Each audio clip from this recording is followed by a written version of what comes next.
ఉంటారు. ఉమ్, ఏ ఉమ్, కార్యకర్తని, జనసేన కార్యకర్తని, తెలుగుదేశం కార్యకర్తను ఒక పెన్షన్ ఇప్పించగలిగాడా కొత్తది? ఉమ్, ఒక ఫీజు రియంబర్స్మెంట్ ఇప్పించగలిగాడా?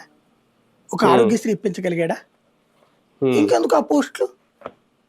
అవును, ఉమ్, అడుకుదన్నా ఆల్రెడీ ఇచ్చే డబ్బులు ఉమ్, నువ్వు ఫోటో దిగితే ఉపయోగం ఉంది.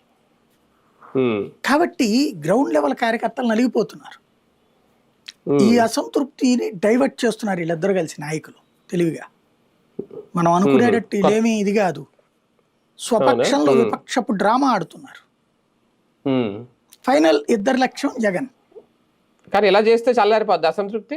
అదే కదా, డైవర్ట్ డైవర్ట్ అవుతుందా? అవుతుంది, డైవర్ట్ అవుతుందా, డైవర్ట్ అవుతుంది, చల్లారుతుందా? డైవర్ట్ అవుతుంది. ఉమ్, ఉమ్, దీన్ని అప్పుడు ఉమ్, వీళ్ళిద్దరూ మాట్లాడుకుంటే మూడో వాళ్ళు వచ్చి వైసీపీ అవును, అన్నారనుకోండి ఏదన్నా, ఉమ్, వైసీపీ వాళ్ళు ఎంత దొంగలో నీకు తెలియదు అంటారు ఇద్దరు కలిసి. అసలు ఉమ్, వాళ్ళ వల్ల నాశనం అవును, అయిపోయింది అంటారు. ఉమ్, ఇదే ఉమ్, కోరుకునేది ఉమ్. పవన్ కళ్యాణ్ కూడా. తెలంగాణలో కూడా సార్ పవన్ వ్యాఖ్యలు ఒక సెంటిమెంట్ అస్త్రంగా వాడుకోవాలని ఏమన్నా అనుకున్నారా? అందుకే అంత అలా రియాక్ట్ అయ్యారా? లేదు, ఎక్కువగా ఏం రియాక్షన్ రాలేదు నేను ఎక్స్పెక్ట్ చేసినట్టు. కేటీఆర్ మాట్లాడలేదు, బండి సంజయ్ మాట్లాడలేదు, ఆయన మాట్లాడలేదు. అవును, కాంగ్రెస్ ఉమ్, రేవంత్ రెడ్డి మాట్లాడలేదు.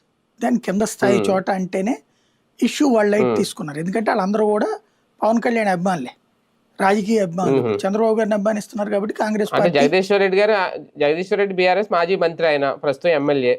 వాళ్ళ స్థాయి ఆయన ఇప్పుడు ఏం కొంచెం కాదు. ఆయన కొంచెం ఘాటుగానే రియాక్ట్ అయ్యాడు ఆయన. నేను అనేది